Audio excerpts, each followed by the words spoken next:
The COVID-19 vaccine arrives in Arizona, boosting efforts to contain the disease. We're going to just keep giving them until we run out of our Pfizer vaccine. Understanding its approval and ongoing challenges with acceptance. We have conspiracy theorists popping up. We have people who are denying the value of vaccines. Plus, as cases rise, an ER doctor discusses working on the front lines. I've seen full families, 5 of 6 people who lived in one household die. Hello and welcome to Arizona 360. I'm Lorraine Rivera. Thanks so much for joining us. The state began administering its first doses of the COVID-19 vaccine this week, a major step forward that arrived in record time but couldn't have come sooner as the nationwide death toll from the disease surpassed 300,000 this month. As for who gets the shot first in Arizona, the state is prioritizing vaccines in 3 phases, with phase 1 underway now through next spring.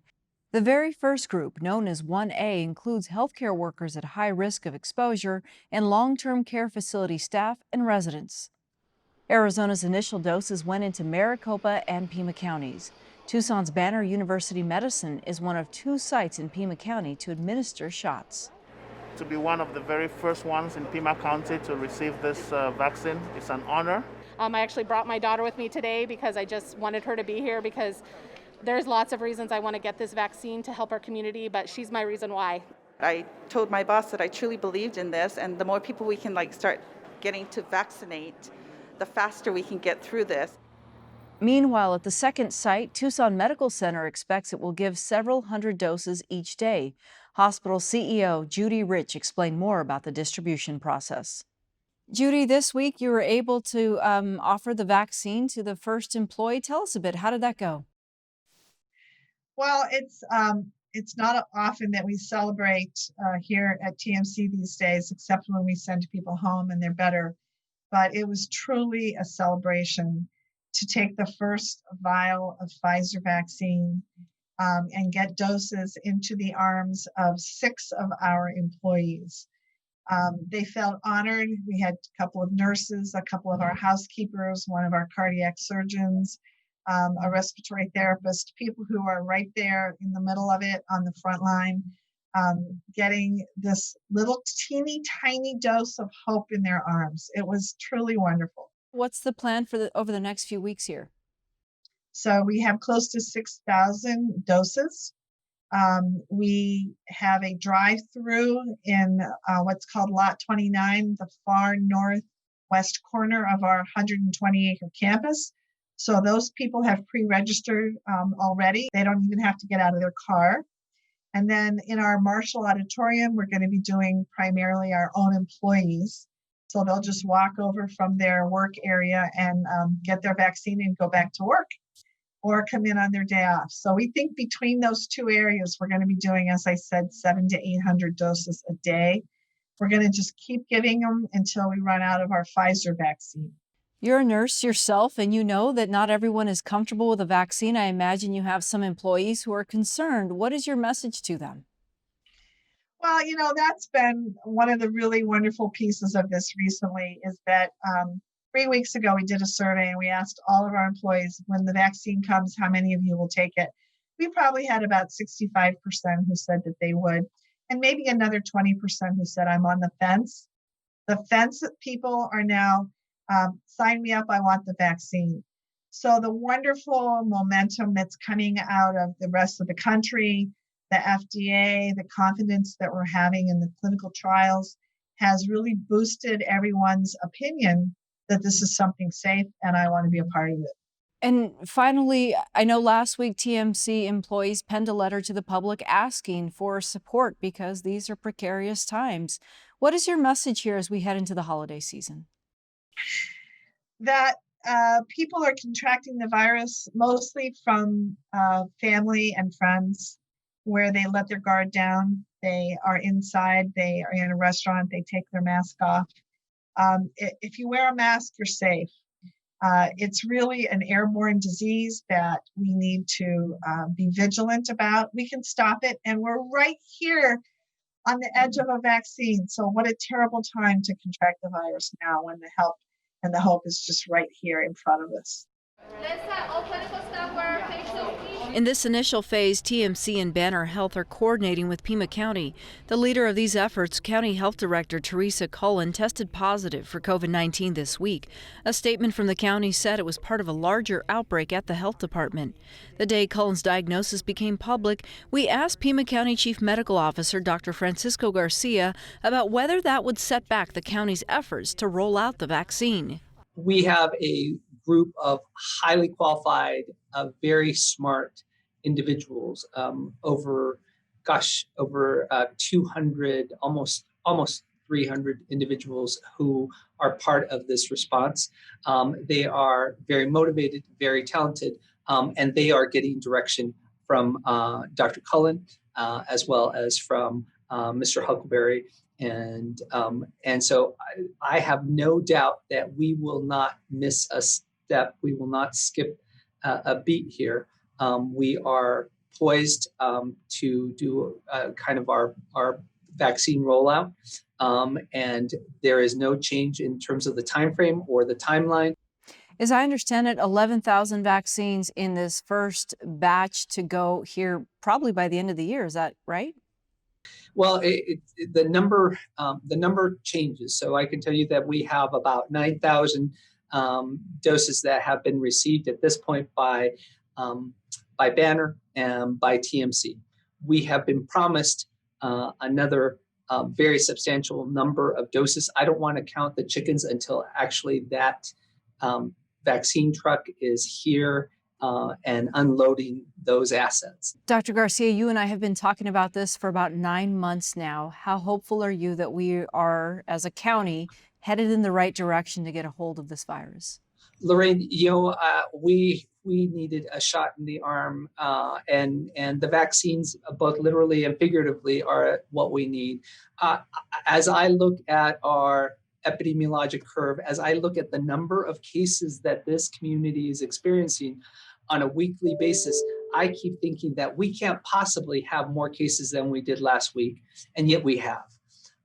That's been the case for the last 4 or 5 weeks. This is a ray of sunshine, but one of the things that is really critical for us to make sure is communicated to everyone is that we won't see the impact of these vaccinations until the future. And so until a substantial number of people get vaccinated in this community, probably somewhere in the 75% range, until then, we really won't have the kind of community immunity. Some people call it herd immunity, the kind of community immunity that we need to be able to resume most of our normal life and activity. So I want to put that, I don't want to be a downer, but I also want to put that shot of realism into the expectations. This is the best news that we've had. The fact that we have not just one, but maybe as soon as tomorrow, a second vaccine in our back pockets to be able to deliver is amazing. Okay, one day at a time for sure. All right, Dr. Francisco Garcia from the Pima County Health Department, thank you. Absolutely. As you just heard from local health experts, they welcome the vaccine, but it faces skepticism from some. We discussed some common concerns with former U.S. Surgeon General Dr. Richard Carmona, who currently leads the University of Arizona's COVID-19 response, as well as Professor Tara Sklar, an expert in health law and policy at the university's College of Law, starting with an explainer of the federal government's emergency authorization of the vaccine. So basically, this is what the FDA has determined is safe for the issuance of the COVID-19 vaccine, specifically the Pfizer BioNTech vaccine and upcoming soon the Moderna vaccine.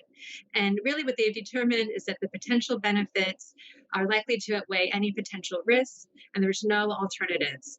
And there is a statutory criteria that the vaccines have had to meet in order to receive this emergency use authorization. And both of them have exceeded the statutory criteria thresholds, which required a 50% efficacy, no serious safety concerns. They're looking at 95% efficacy and no serious safety concerns. For any reason, the safety and efficacy changes as it is rolled out among the American population, the FDA can revise or revoke it at any time. So let's say somebody has health issues later on, and there's a large group of people, and they all have one thing in common, and it's that they got this vaccine. Who would be on the hook? Is that the federal government? Well, the federal government has what we have passed called the PrEP Act. It stands for the Preparedness Emergency Readiness Act. And underneath that, there is a compensation program. This one would be called the Countermeasures Compensation Injury Program, where individuals that received a vaccine for up to a year can file a claim and then potentially receive any type of loss of income, reimbursement for medical expenses, whatever it might be. And so that's how the government has tried to assure people that should there be an adverse reaction, there is this compensation fund available. And the reason why it's called countermeasures is because it's not a routine vaccination. It falls under what we're in right now in a state of public health emergency. Dr. Carmona, people are wondering, okay, frontline workers will go first, but then after that, do I call my doctor? Do I go to a drugstore? How exactly will this roll out in the community? As these vaccines come into the state has a plan of how they're distributed. The metropolitan areas are relatively simple because you can have a lot of people in that area. You have freezer farms there. But once you get into the rural areas where we have a lot in Arizona, that's the challenge, being able to get those vaccines to the people. So for now, each state has a plan that describes how they're going to allocate those vaccines, setting up sites. In the beginning, there will be places like in Tucson Medical Center and Banner are the first two sites. As more vaccines come in, I expect we'll see CVS, Walgreens, clinics, doctors' offices, but that's later as the robustness of the supply chain increases. We've already heard that there are frontline workers who have said, I will not get the vaccine. As we know, it's voluntary at this point. How do you see that playing out here in a community of this size where the cases continue to grow? I think we have a responsibility to be transparent and be able to educate the public as to the safety and efficacy of the vaccine. Right now, there is a lot of division politically as well as scientifically, where people are confused because they get mixed messages, where we would like leadership to be able to be promulgating the best science forward. We have conspiracy theorists popping up. We have people who are denying the value of vaccines. And quite frankly, in the history of the world, vaccines are arguably maybe the most important advance in science. We don't have polio anymore, for instance, and other diseases. So it's important that the public gains confidence in the system that has been put in place for their benefit so that they can make informed decisions. And myself, I will get the vaccine. My family will. When I was Surgeon General, this came up once again on another issue, and I went on TV nationally, got a vaccine, spoke about how my family's getting the vaccine. I think the public has to become comfortable with the fact that the science is very strongly in favor of everyone getting vaccinated so we can accelerate herd immunity and have no place for the virus to go. I do think, if I could add, I do think it's quite promising that the polls seem to start to be upticking with more people as the vaccine's rolling out, wanting to take it whenever it's their turn in the priority group. And I think so. I think as that number, I've seen as high as 63% now. But then that remaining 30%, those aren't individuals who are saying no, I don't want the vaccine. A lot of those are individuals that are taking more of a wait and see approach. Who ultimately is going to have the final say on this? Let's say you get a frontline worker who does not want to get the vaccine. Maybe a school says we want to require it. I mean, is that when the state comes in? The state does have police power. It has the ability to protect the public health and welfare of its residents. There are, as you know, like schools do have policies with vaccinations where they're mandated for a child to attend school. Similar with hospitals or healthcare settings, they have similar mandates. If you're going to work in that setting, you have to be vaccinated. The difference here, however, is that this is not a fully approved medical product vaccination. It's not widely available. I think to call for a mandate at this point in time is ripe. It's too early to go down that line of thought, but that is something that could potentially be on the table. And of course, there are exemptions to it, both for medical or religious reasons. It's something that I was challenged with a lot when I was Surgeon General, and today even in policy here, is that in a democracy, all of these issues that are so controversial a lot of times come down to the right of the individual versus the collective right of society.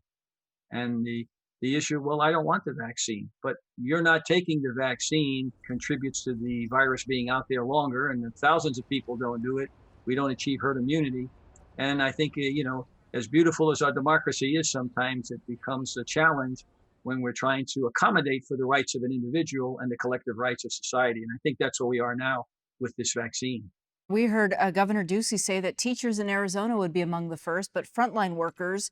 And then that begs the question, who can say, well, wait a minute, I think I deserve it too, based on what I do or who I interact with?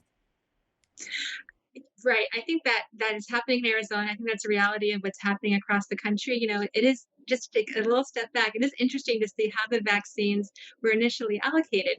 Right. They were done based off each state's population. You get this many vaccines. But one could easily argue, as states are beginning to argue and others, that there should be a more targeted approach. Like states that have a stronger segment of their population of older adults, maybe they should get more of the vaccine right away. You are going to see these heated battles for who should be first in line. And I think the way to do that is just as methodically and transparent as possible, working your way through. But different states are going to do different things. We're seeing that right now. It's been really interesting how different states are handling the prison population. So, for example, Massachusetts put prisoners at the top of their 1A. They're going to receive the vaccine along with long-term care residents and healthcare workers, where other states have explicitly not made that decision. The most important part is just to be clear about what's happening as early on as possible, and not to have it all come down to one individual person like the governor saying it has to be this way, but to get this ultimate buy-in between many organizations and groups across the state for what could be best to get the ultimate uptake of those willing to take the vaccine. Okay, any concern with Pfizer is first, then Moderna? They both have very high efficacy rates. Once those resources are depleted, there will be other drug makers. Is that what is left for whoever didn't get the first batch? I think it's great that our country already has 2 vaccines, and we may see others that are going to come into the pipeline. So as far as anybody being worried about, I'd rather have the Pfizer or the Moderna, I would say look at them equivalently. Get the one that's available in your community as quickly as you can, based on the guidelines that your community has set up for distribution of the vaccine. All right, Dr. Carmona, we are entering into another holiday here. You talked about leadership and messaging. We are seeing leaders who are taking photos with people. They're wearing masks. As we head into the holidays here, what is your message about being sure that we try to minimize the spread as quickly as possible? I think what's important, and I think you hit on a real important issue here, Lorraine, is that our leaders should be emulating the very behavior that we want to be seen in public. And often we see political leaders in big meetings with no masks and hugging and exchanging information. And so that gives doubt to the public. Well, why are they telling me to wear a mask? Why are they telling me I can't see my family? We all need to come together fighting this war against COVID, because it affects Democrats, Republicans, independents, old, young. It doesn't make a difference. We're all vulnerable. I would plead to our elected officials to put down the partisanship and emulate the behavior that you want your constituents to express to be able to decrease transmissibility of this very deadly disease. All right, Dr. Richard Carmona and Professor Tara Sklar, my thanks to both of you. Thank you. Thank you so much. The second vaccine gaining approval for distribution comes days after Pfizer's vaccine shipped out. Tony Paniagua introduces us to a man in Tucson who is part of the testing for Moderna's vaccine. Joey Ortiz is a 28-year-old student at the University of Arizona, and he's already part of history. He has closely followed news about the pandemic, and when he heard several months ago that pharmaceutical companies needed volunteers for a coronavirus vaccine study, he signed up. I hope my participation accelerates the end of the pandemic. Ortiz has a master's degree in physics at U of A, and he's working on his second master's in systems and industrial engineering. He studies decision-making under mathematical uncertainty, and he used those skills to research the likely risks connected to an experimental vaccine by Moderna, an American biotechnology company. There was a study that it protected rhesus monkeys. There was studies showing that it generated a strong immune response, similar to convalescent patients, people who had recovered from the virus. And I was very impressed by what we did know about it. Some people would say you deliberately became a human guinea pig of sorts. You had no problems, no qualms with doing that? Well, unlike guinea pigs, humans provide consent, and consent is a huge part of participation in any trial. At Quality of Life Medical and Research Centers in Tucson, Ortiz had blood drawn to see if he had already been exposed to the virus. He had not and was accepted into Moderna's phase 3 trial of the vaccine. There's many other people there doing the same thing I was. I think I noticed one person was a teacher. Yeah, I definitely felt camaraderie with the other participants. Ortiz received 2 injections, 28 days apart. He doesn't know if he got the real vaccine or a placebo, a saline solution. I think I was tearing up a little bit when I was receiving the vaccine or the placebo. And I felt a lot of pride towards the study administrators and just everyone involved.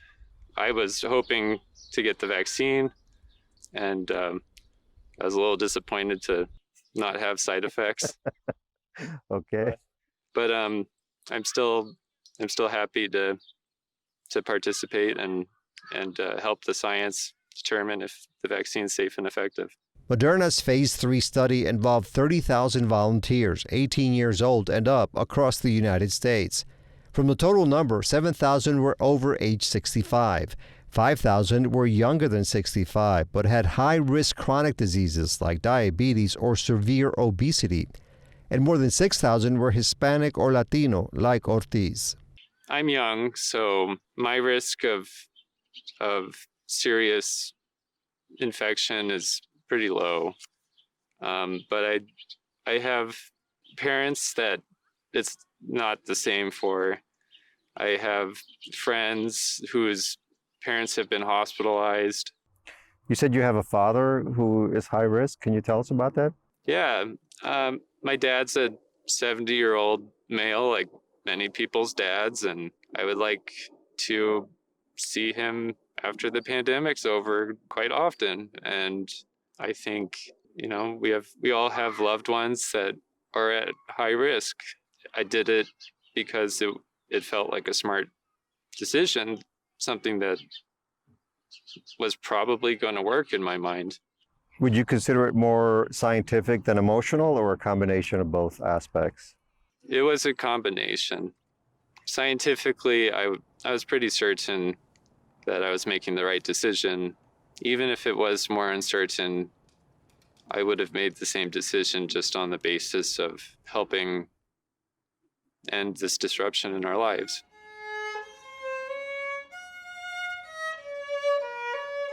I'm mitigating the risk of seeing my parents for the first time since the pandemic started.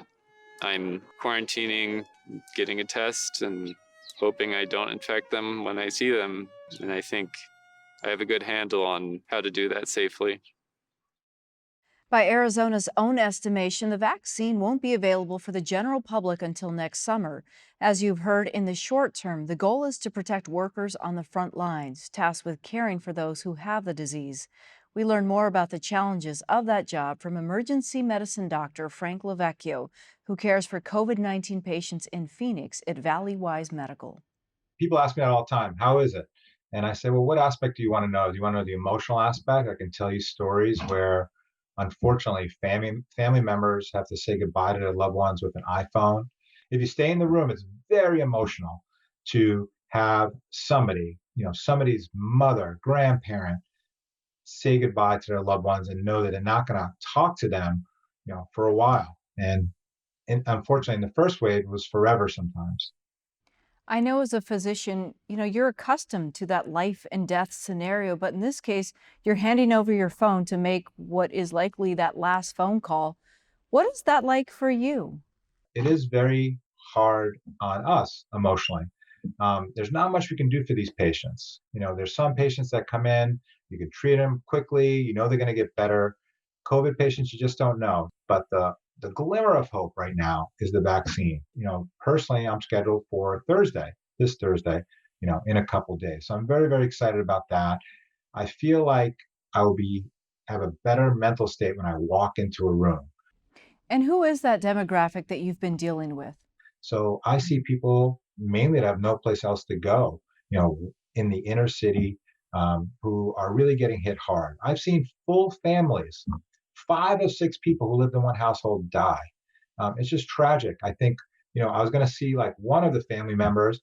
I recognized the name and I asked one of my colleagues, could you go see them for me? I think when they look at me, they realize that, I might be the angel of death here because I saw their family members in the past and, they ended up dying. So unfortunately, that person did die too, but one of them survived. It's unfortunate.